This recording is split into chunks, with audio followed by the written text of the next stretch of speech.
नमस्कार साथियों, स्वागत है आपका अपने यूट्यूब चैनल एग्रो पाठशाला में। उम्मीद करता हूं कि आप सब अच्छे होंगे, स्वस्थ होंगे, मस्त होंगे और जिंदाबाद होंगे। हम लोग स्टेट की पीवाईक्यू सॉल्व कर रहे हैं, जिसमें हमने पार्ट 1 डिस्कशन कर लिया है। अभी तक अगर आपने पार्ट 1 नहीं देखा है तो जाकर उसे देखेंगे और उसमें हमने 20 क्वेश्चन तक कंप्लीट कर लिया है और इसमें हम 20 से 30 क्वेश्चन आज देखेंगे और टोटल मिलाकर कितने हो जाएंगे, 50 हो जाएंगे।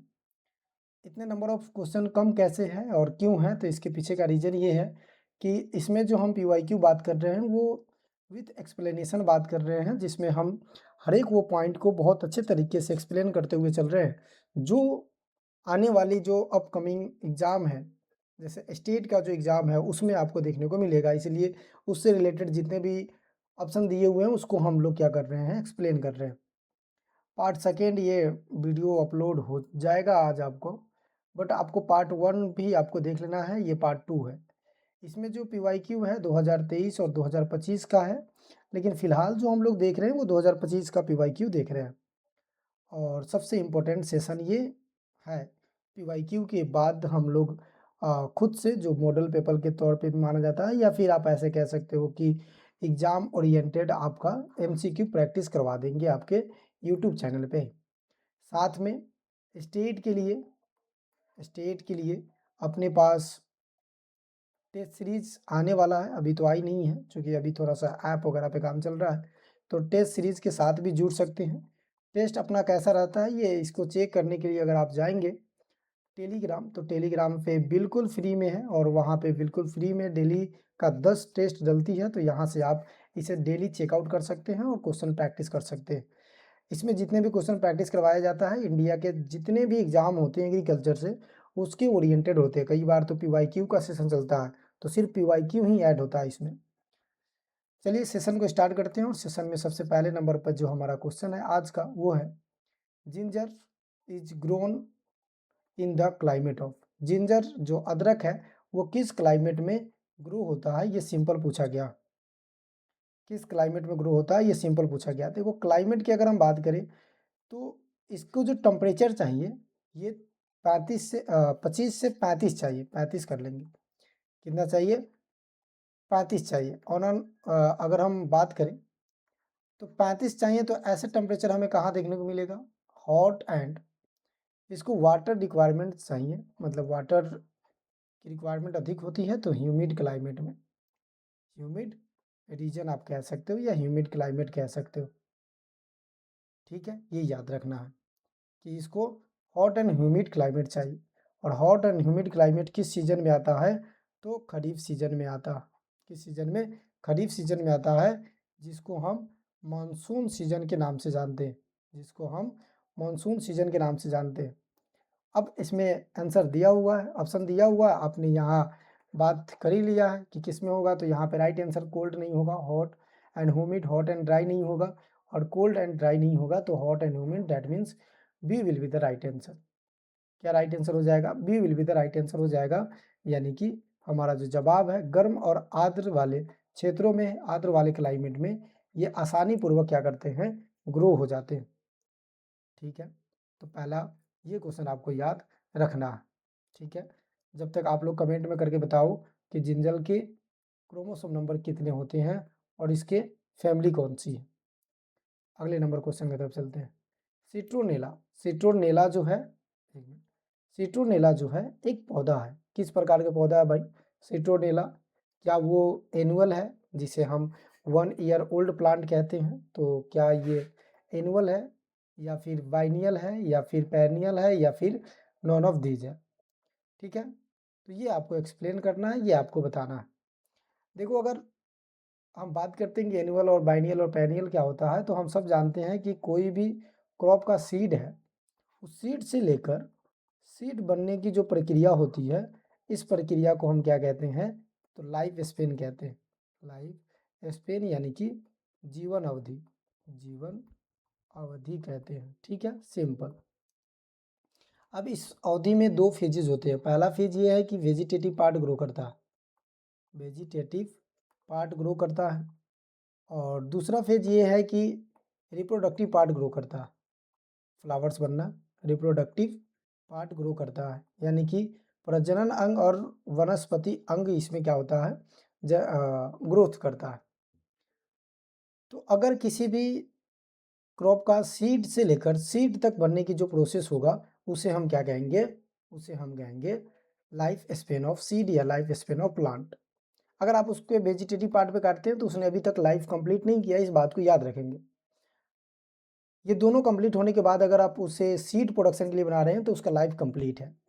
अब अगर कोई भी प्लांट, कोई भी क्रॉप 1 साल के अंदर में, कितने साल के अंदर में, 1 ईयर के अंदर में वेजिटेटिव पार्ट और रिप्रोडक्टिव पार्ट दोनों ग्रो कर लेता है और सीड भी बन जाता है, तो इस केसेस में क्या होगा, एनुअल हो जाएगा।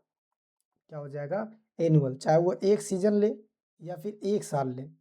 इसमें अगर अपना वेजिटेटिव रिप्रोडक्टिव पार्ट दोनों एक ही सीजन में ग्रो कर लेता है और सीड टू सीड कंप्लीट कर लेता है तो उसे एनुअल कहते हैं। और इसी तरह से अगर वेजिटेटिव मान लो 1 साल में और रिप्रोडक्टिव पार्ट अगले साल ग्रो कर रहा है तो उसे हम क्या कह देंगे, बाइनियल कहेंगे। क्या कहेंगे, बाइनियल कहेंगे, ये तो आप जानते ही। उसी तरह से मोर देन अगर 2 सीजन लगा दे या 2 साल से अधिक लगा दे, मान लेते हैं कि एक में वेजिटेटिव ग्रोथ हो गया और 2-3 साल के बाद इसमें रिप्रोडक्टिव ग्रोथ हो रहा है, तो उस केसेस में हम इसे क्या कहेंगे, पेरिनियल क्रॉप कहेंगे। इस याद रखना इस बात को, ठीक है। तो यहाँ पे सिट्रोनेला की अगर हम बात करें, अपने क्वेश्चन की तरफ बात करें, तो हमारा राइट आंसर यहाँ हो जाएगा कि एक ऐसा प्लांट है, ये एक पेरिनियल प्लांट है जो कितना समय लेता है सीड टू सीड बनने में, ये लेता है 2 साल से भी ज़्यादा, 2 ईयर, मोर देन 2 ईयर, ठीक है। ये हमारा क्वेश्चन रहा। अब अगले नंबर ऑफ क्वेश्चन की तरफ चलते हैं, तो है what colour flowers bloom in the Erythrina indica tree. Erythrina indica tree जो है, वृक्ष जो है, किस रंग का फूल, जो पुष्प है यानी कि फ्लावर है, वो खिलते हैं, यानी कि फ्लावर आते हैं किस कलर का, किस प्लांट में, तो इस प्लांट में, इरिथीना इंडिका। इरिथीना इंडिका, जैसे यहाँ पे अगर आप देखोगे तो ये रोड साइड पे लगता है और काफ़ी अच्छा ये ट्री माना जाता है। इसमें फ्लावर्स के कलर्स अगर आप देखोगे तो आपको क्लियरली विजुअल है कि रेड कलर का है। कैसा रेड कलर का, रेड कलर का, और रेड भी होता है तो बहुत ज़्यादा डीप रेड होता है, ठीक है। तो यहाँ पे क्या हो जाएगा, डीप रेड हो जाएगा, बहुत ज़्यादा ही रेड होता है, तो राइट आंसर हमारा ए हो जाएगा। क्योंकि इमेज इसलिए लगा दिया है कि ताकि आपको थोड़ा सा आइडियाज़ हो जाए, कलर देखकर आप आंसर सही कर सकते हो। इसमें कोई डिस्कशन करने वाली बात नहीं है, तो हम आगे की तरफ बढ़ते हैं। अगला नंबर ऑफ क्वेश्चन है कि what much urea in KG will be the required for the 10 hectare area at the rate of 115 KG nitrogen per hectare application. 1 hectare क्षेत्र में के लिए 180 किलो नाइट्रोजन प्रति हेक्टेयर के दर से कितने किलोग्राम यूरिया की आवश्यकता हो। देखो यूरिया जो है ना, ये ऑर्गेनिक फर्टिलाइजर है। कैसा है, ऑर्गेनिक फर्टिलाइजर, चूंकि इसमें कार्बन की परसेंटेज है, मतलब कार्बन इसमें पाया जाता है। अब देखिए तो इसमें यूरिया में 46% पाया जा रहा है, डेट मीन्स अगर 100 केजी यूरिया आप लेते हैं तो उसमें से अगर देखेंगे तो 46 केजी क्या होगा, नाइट्रोजन होगा। क्या होगा, नाइट्रोजन होगा। तो जो पहले गिवन है उसको हम लिख लेते हैं कि क्या क्या चीज़ें गिवन है। गिवन ये है कि 10 हेक्टेयर, ठीक है, के लिए जो नाइट्रोजन है पर हेक्टेयर कितना लगता है, तो 1 हेक्टेयर के लिए 150 यहाँ पे क्या लग रहा है, केजी नाइट्रोजन लग रहा है। तो हमें 10 हेक्टेयर के लिए हाउ मच नाइट्रोजन की रिक्वायरमेंट निकालना है, ठीक है। इस इक्वेशन को समझेंगे और तब जाकर इस तरह से क्वेश्चन आते हैं और सिंपली आते हैं। मान लेते हैं कि 1 केजी नाइट्रोजन, ठीक है, 1 केजी नाइट्रोजन की अगर हम बात करते हैं तो यहाँ पे क्या हो जाएगा, 100/46। कैसे होगा देखना, कैसे होगा देखना। 100 केजी की अगर हम बात करें तो उसमें नाइट्रोजन कितना है, 46 केजी। कितना नाइट्रोजन है, 46 केजी। तो 1 केजी हमें नाइट्रोजन निकालना है, 1 केजी हमें नाइट्रोजन निकालना है, तो अब इसी बात है 100/46 हो जाएगा, ठीक है। उसी तरह से 1 हेक्टेयर के लिए नाइट्रोजन पूछे कि कितना रिक्वायर्ड होगा, तो 1 हेक्टेयर की अगर हम बात करेंगे तो यहाँ पे कितना हो जाएगा, तो ये हो जाएगा 100 + 46 और 1 हेक्टेयर के लिए दिया हुआ है कितना, यहाँ पे देखेंगे तो 150। ठीक है, अब इसे कैलकुलेशन करेंगे, कैलकुलेट करेंगे, आप देख लेना कटाकर, बहुत ईजी है, कट जाएगा। तो अपना जो आंसर आएगा वो 362.8 आएगा। अब आपने 1 हेक्टेयर के लिए ये क्या निकाला है, ये आपने निकाला है नाइट्रोजन, ये याद रखना। ठीक है, इतना केजी देना पड़ेगा।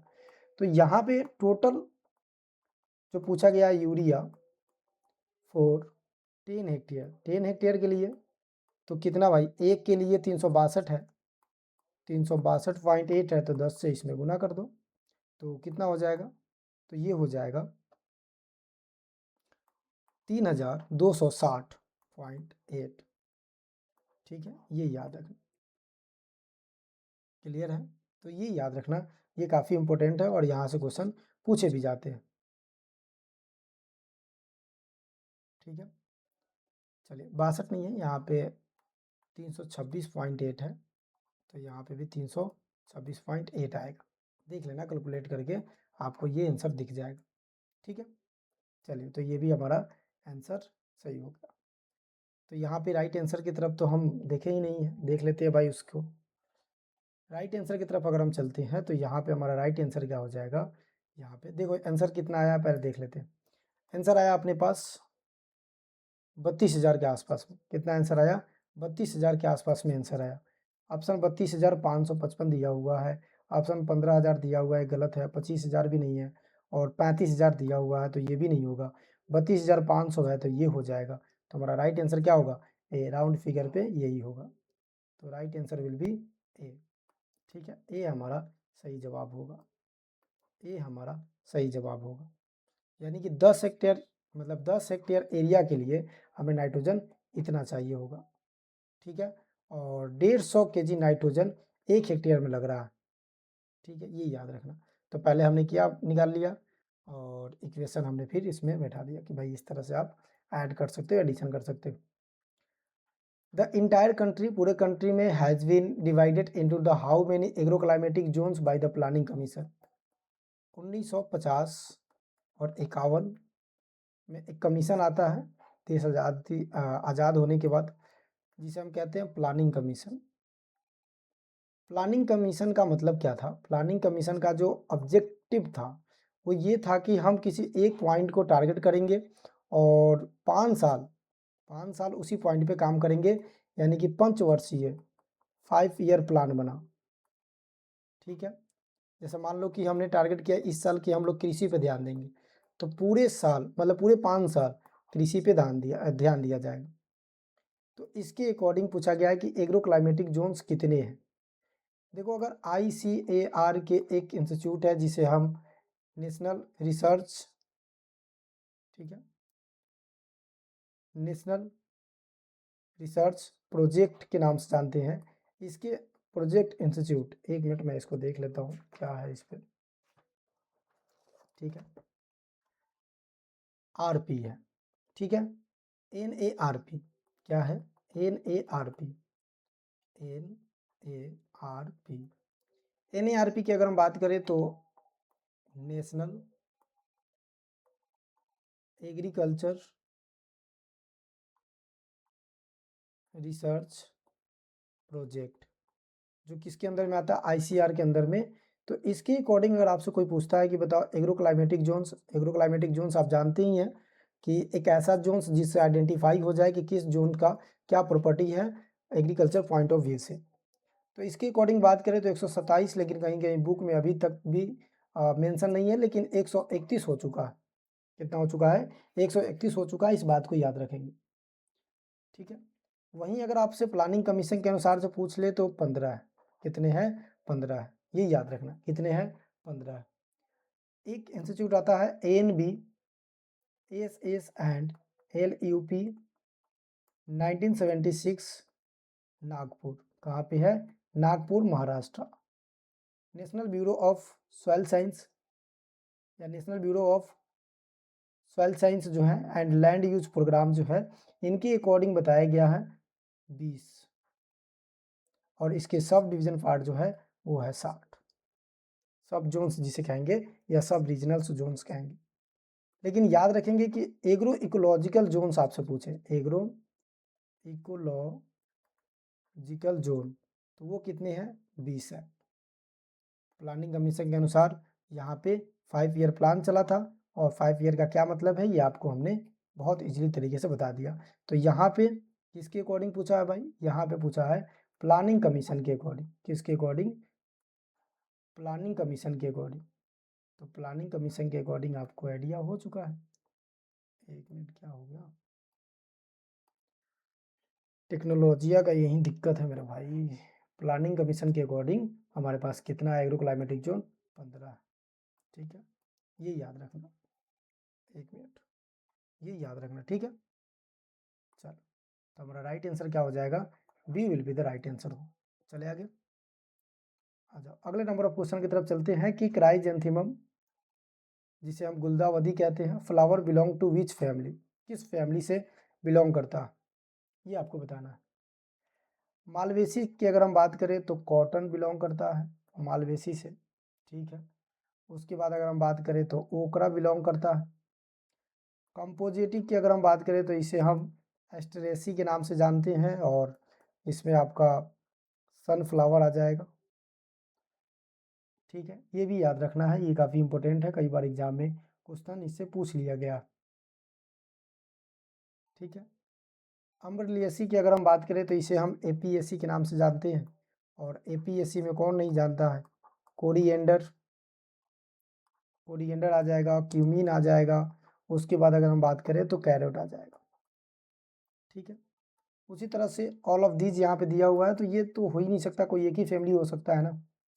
तो कंपोजिटिव फैमिली में फ्लावर्स में अगर हम बात करेंगे, किस में बात करेंगे, फ्लावर्स में बात करेंगे, पुष्पन में बात करेंगे, तो याद रखना ये कंपोजिटिव फैमिली में कौन आ जाएगा, क्राइजेंथीमम आ जाएगा, क्राइजेंथीमम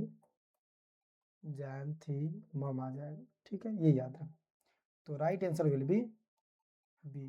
राइट आंसर क्या हो जाएगा भाई, तो बी हमारा सही जवाब हो जाएगा। क्या हो रहा है आज, ठीक है।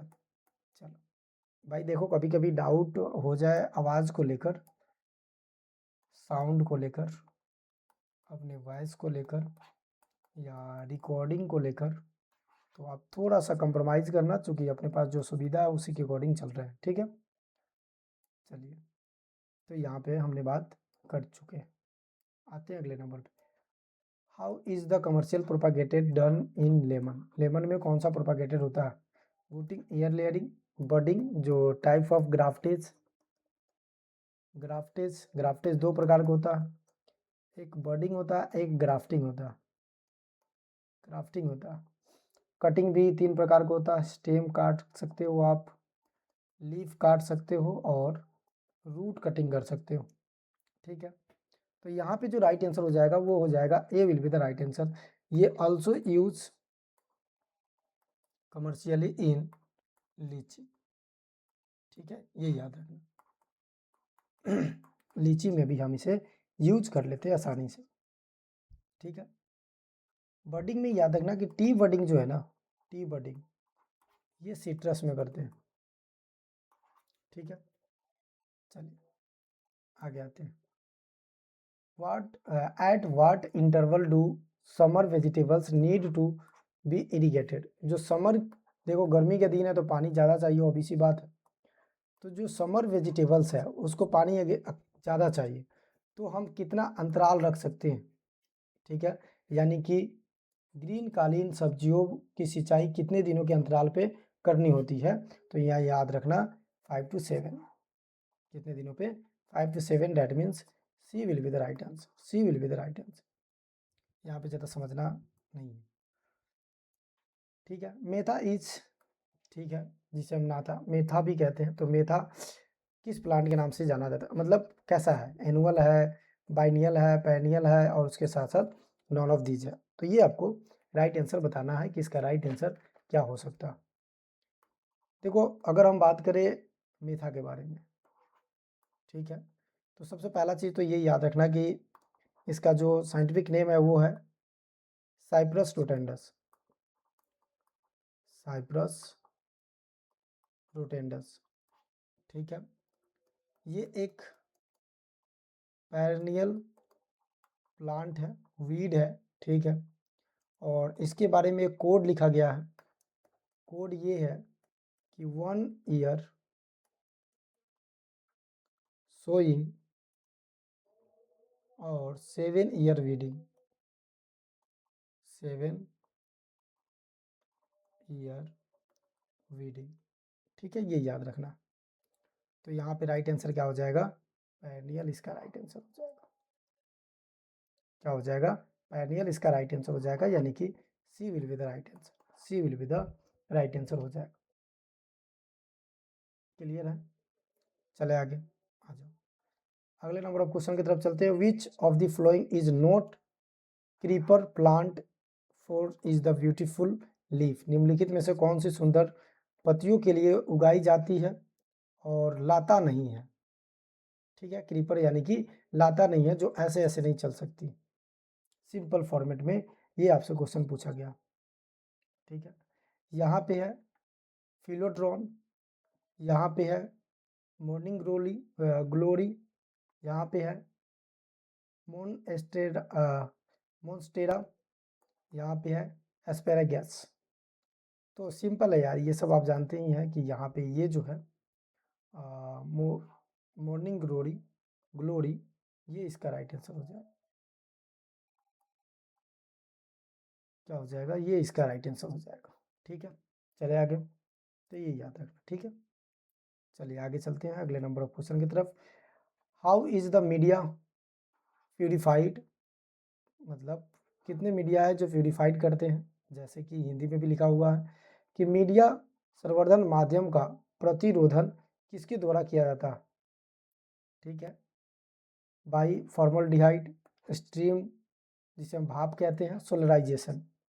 अब इसी बात है, इन सब का हम यूज करते हैं किसके लिए? तो प्यूरिफाइड के लिए, किसी भी मीडिया को। तो हमारा राइट आंसर क्या होगा? D will be the right answer हो जाएगा, ठीक है। चलिए, how much yield of cucumber can be the obtain in poly house in the single cycle?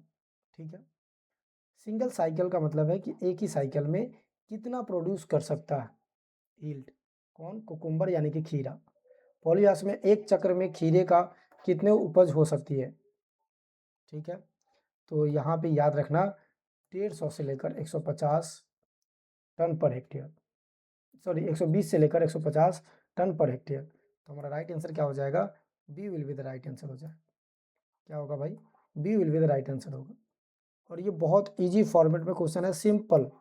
अगर आप 11th और 12th का एग्रीकल्चर बुक पढ़ लेते हैं ना, तो आप इस क्वेश्चन को बहुत इजी फॉर्मेट में करके आएंगे, ठीक है। चलिए, which of the following pest attack in the month old sorghum after the sowing and up to the emergence of the ear head?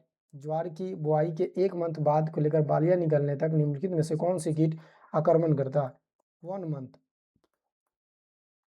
1 month old, किसका? sorghum का।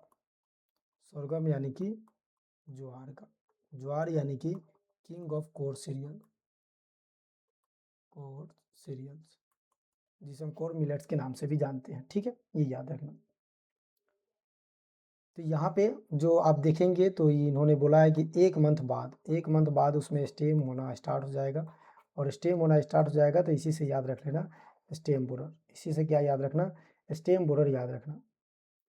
अगर आपसे पूछे कि सूट फ्लाई कितने समय बाद लगता है sorghum में, तो 3 से 4 सप्ताह, 3 से 4 वीक में। कितने वीक में? 3 से 4 वीक में, ठीक है, याद रखना, ठीक है। टर्माइट की अगर हम बात करें तो ये वीट के लिए काफ़ी डेंजरस, और आर्मी वर्म भी वीट के लिए भी है।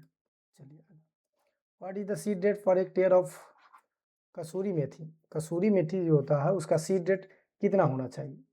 कसूरी मेथी का जो सीड रेट है, कसूरी मेथी, इसके सीड रेट की अगर हम बात करें तो याद रखना हमेशा 10 से 12 केजी। कितना? 10 से 12 केजी। तो यहाँ राइट आंसर हो जाएगा बी। यहाँ राइट आंसर हो जाएगा बी, यानी कि B will be the right answer. चले आगे, आइए। Which variety is tuberose? जिसे हम क्या कहते हैं, रजनीगंधा कहते हैं, ठीक है, ट्यूबरोज।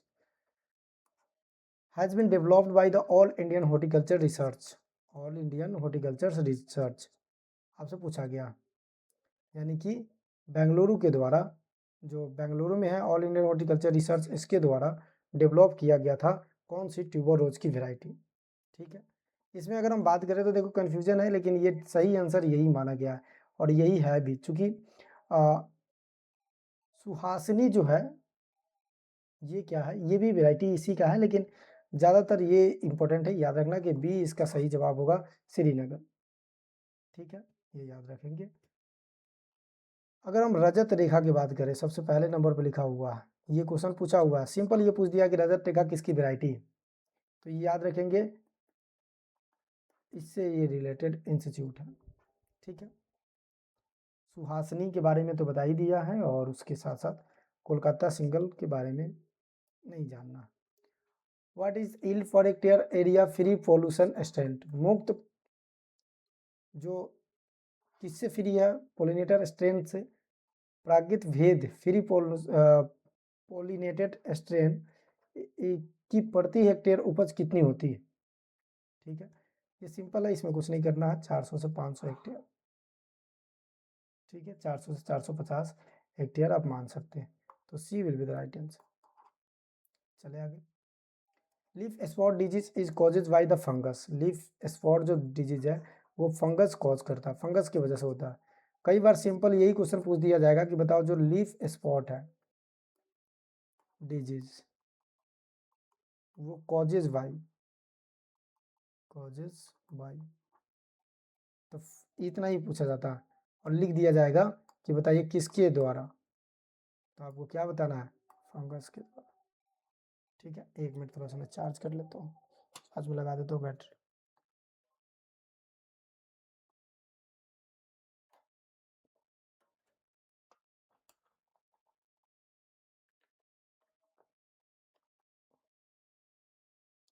चलिए ठीक है, तो यहाँ पे याद रखना कि जो लीफ स्पॉट डिजीज है ये फंगस के द्वारा होता है, और इसी बात है, ये आपको पहले से ही पता होगा कि फंगस के द्वारा होता है, ड्यू टू, क्या लिखा है इन्होंने, due to which small spot of the white colour appearance on the fenugreek leaf, fenugreek जो लीफ होते हैं उस पर ये अगर अटैक आ जाए, ये डिजीज आ जाए, तो उसके लीफ जो है उसके ऊपर क्या हो जाते हैं, इस तरह से स्पॉट लग जाते हैं, किस कलर का, येलो और ग्रीन कभी नहीं होगा, ग्रीन पे ग्रीन कलर कैसे आ सकता है, रेड कलर हो सकता है, वाइट कलर हो सकता है, और ब्राउन कलर हो सकता है, लेकिन जो इसकी सच्चाई है, जो इसकी रियलिटी है वो ये है कि ये कैसा कलर शो करता है, तो ये शो करता है brown and black colour, brown and black colour, यानी कि B will be the right answer, simple है, ब्राउन एंड ब्लैक कलर। चलिए आगे, Amrit is variety of which fruit, तो ये सबको पता है, अमृत किसकी वैरायटी है, आंवला की, जिसे हम इंडियन गूसबेरी के नाम से जानते हैं, इंडियन गूसबेरी के नाम से जानते हैं, ठीक है। मैंगो के बारे में जानते हैं आप, गुआवा के बारे में जानते हैं, और बनाना के बारे में जानते हैं, तो यहाँ पे ये नहीं बताएंगे आपको। Turmeric belong to which family of the plant, हल्दी जो है वो पौधा किस फैमिली से बिलोंग करता है, सोलिनेसी, सोलिनेसी से अगर हम बात करें तो टोमेटो, सोलिनेसी से अगर हम बात करें तो चिली, सोलिनेसी से अगर हम बात करें तो पोटैटो, पोटैटो, और सोलिनेशन से अगर हम बात करें तो पोटैटो, और हमारे पास आ जाएगा P, P sorry sorry sorry Solanaceae से अगर हम बात करें तो टोबैको, ठीक है। सोलिनेसी से अगर हम बात करें तो और क्या आ सकता है, तो फिलहाल इतना ही याद रखना अभी, ठीक है, याद नहीं आ रहा, ब्रिंजल, हाँ ब्रिंजल भी तो आएगा, ठीक है। और ये सब जितने भी है ना, ये डे न्यूट्रल है टोबैको को छोड़कर, तो ये सब सोलोनेसी से आता है। इसमें याद ये रखना कि जितने सोलोनेसी के क्रॉप होते हैं ना, वेजिटेबल्स होते हैं, उसकी क्रोमोसोम नंबर 24 होते हैं, एक्सेप्शन इज एवरीवेयर, जैसे कि टोबैको और टोमेटो, सॉरी पोटैटो, क्या लिख रहा हूँ आज, पोटैटो, इनकी 48 होते हैं। लेगुमिनेसी की बात करें तो पी की ही बात कर लेते हैं। जिंजर वेसी की अगर हम बात करें तो टर्मेरिक, मालवेसी की बात करें तो ओकरा एंड कॉटन, इसके बारे में अभी हम बात करके आए हुए थे, नहीं आए थे? चलिए, अच्छा कार्डोमम का भी अगर आपसे पूछे तो उसका भी क्या होगा, जिंजरबेरेसी होगा, that means C will be the right answer. क्या हो जाएगा जी, C will be the right answer. चले आगे, आगे आ जाओ। What recent approval variety of mentha, mentha का जो अप्रूवल हाल ही में विकसित उत्तम किस्म है उसके बारे में आपको बताना है कि कौन सी इसकी उत्तम किस्म है। ठीक है, तो उत्तम से याद रखना उन्नति, उत्तम से क्या याद रखना, CIM उन्नति, CIM उन्नति। और ये पूछे कहाँ से डेवलप हुआ, डेवलप बाई CIAMAP, जिसे CP मैप के नाम से जानते हैं, central institute for medical aromatic medicine, या मेडिकल तो नहीं लिखकर मेडिकल लिख सकते कोई दिक्कत, एरोमेटिक प्लांट। ठीक है, तो इसका राइट आंसर क्या होगा, A will be the right answer. आगे चलते हैं। Which cereals crop least amount of the lysine and tryptophan, याद रखेंगे कि जितने भी सीरियल्स होते हैं, सीरियल्स होते हैं उसके अंदर ये जो एमिनो एसिड है, एमिनो एसिड है, इसकी कमी होती है। एमिनो एसिड की बात करें तो एक ऐसा चैन है जो प्रोटीन बनाता है, यानी कि एमिनो एसिड अगर बहुत हो जाए, प्लस में मोर देन बहुत हो जाए, तो प्रोटीन का निर्माण होता है। और अपने पास 20 एमिनो एसिड है, जिसमें से 10 जो है वो एसेंशियल है, एसेंशियल मतलब बाहर से हमें लेना पड़ता है, और 10 जो है वो सिंथेसाइज हो जाता है, सिंथेसाइज हो जाता है इन आवर बॉडी, अपने शरीर में ही बन जाता है। ये 10 जो एमिनो एसिड है, जिसमें से लाइसिन और ट्रिप्टोफैन की कमी पूरे सीरियल्स में देखने को मिलता है, लेकिन ज़्यादातर इसमें जो प्रोटीन होते हैं, जैसे जी होता है, ठीक है, जिया जिसे भी कह देते हैं, जी भी कह देते हैं, जिया भी कह देते हैं, ठीक है, जिया मेज भी इसका नाम होता है बटनिकल, ठीक है। तो इसकी वजह से इसमें लाइसिन और ट्रिप्टोफैन की कमी बहुत ज़्यादा होता है। वैसे तो जितने सीरियल्स है उतने में होते हैं, लेकिन अगर आपसे स्पेशली पूछ ले तो याद रखना मेज में ज़्यादा होता है, मतलब कमी होता है। आगे, what is the scientific name of the little bee, मतलब लिटल बी का मतलब है कि मधुमक्खी का लिटल बी, यानी कि वैज्ञानिक नाम से जाना जाता है, छोटी मधुमक्खी के नाम से जाना जाता है। नीचे से पढ़ते हैं, एपिस इंडिका की अगर बात करें तो इंडियन बी के नाम से जाना जाता है, इसको हम एशियन बी के नाम से जानते हैं। एपिस डोरसाटा की बात करें तो ये हाईएस्ट प्रोडक्शन अमॉन्ग दी हनी बी, ठीक है। बट ये कैसा होता है, ये थोड़ा सा मतलब डेंजरस नेचर का होता है, ठीक है। इसी को हम रॉक बी के नाम से भी जानते हैं, रॉक बी। एपिस फ्लोरिया की अगर बात करें तो इसको हम लिटल बी के नाम से जानते हैं। एपिस मेरी फेरा की अगर हम बात करें तो ये यूरोपियन बी के नाम से जानते हैं। और 2005 और 6 में के करीब में बहुत ज़्यादा इंडिया में प्रोडक्शन हुआ था, और तब से अभी तक हम इंडिया में प्रोडक्शन के लिए एपिस मेलिफेरा यूज़ करते हैं। कौन सा यूज़ करते हैं, एपिस मेलिफेरा यूज़ करते हैं। लेकिन याद क्या रखना है, याद ये रखना है कि ये लिटल बी नहीं है, लिटल बी कौन सा है, एपिस फ्लोरिया। तो हमारा राइट आंसर क्या हो जाएगा, B will be the right answer हो जाएगा, B will be the right answer आ जाएगा, इस बात को याद रखना। लेकिन ये जो डोर्स आता है ये ज़्यादा प्रोडक्शन देता है, 35 केजी पर हाइव देता है, लेकिन याद रखेंगे एक बात कि इसे हम पालते ही नहीं है, not suitable for domestication, suitable ही नहीं है, नॉट सुटेबल।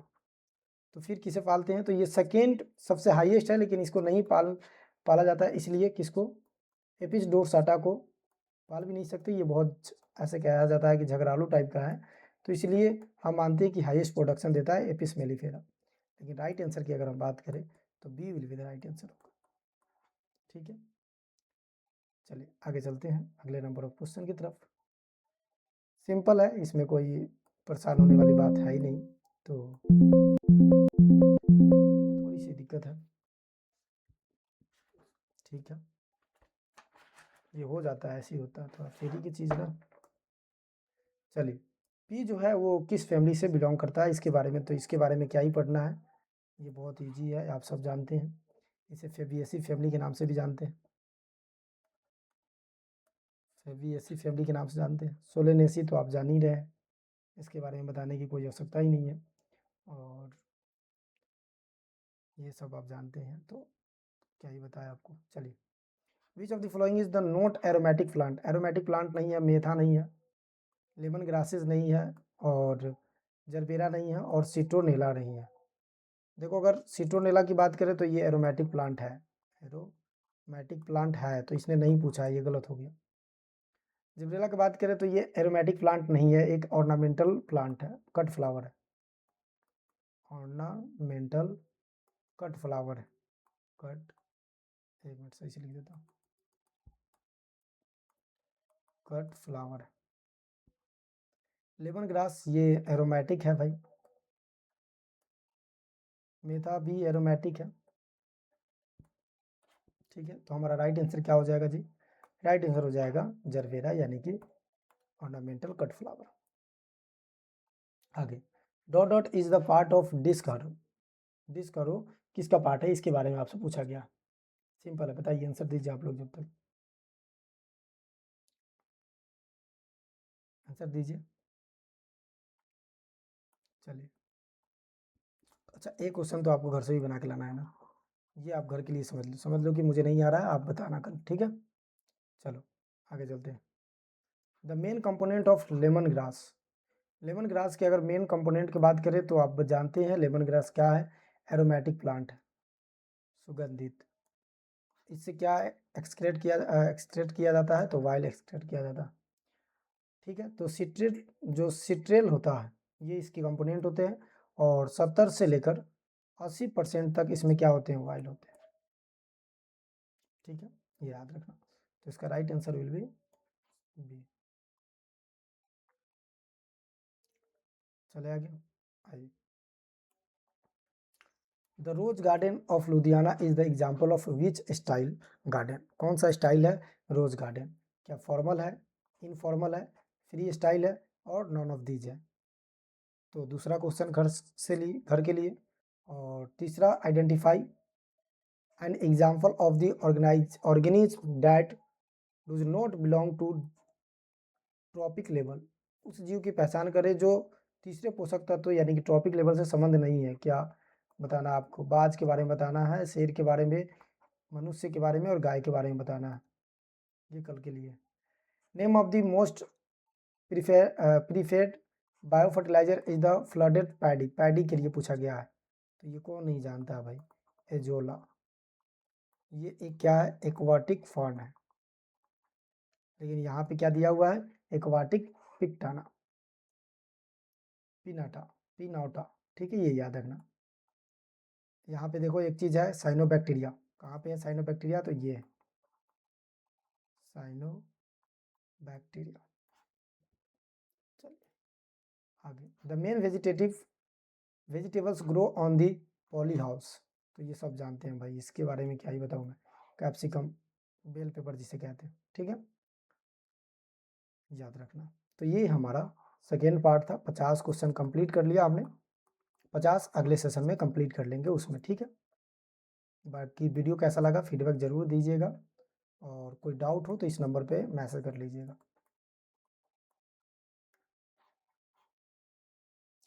बाकी मिलते हैं नेक्स्ट वीडियो में, जब तक के लिए धन्यवाद, पढ़ते रहिए, मस्त रहिए, स्वस्थ रहिए। ये क्वेश्चन आपको ग्रुप में मिल जाएगा, तो ग्रुप में ऐड कर लीजिएगा, ऐड हो जाइएगा, टेलीग्राम पे भी मिल सकता है, एग्रो पाठशाला के नाम से है, ठीक है, तो वहाँ पे भी ऐड हो जाइए।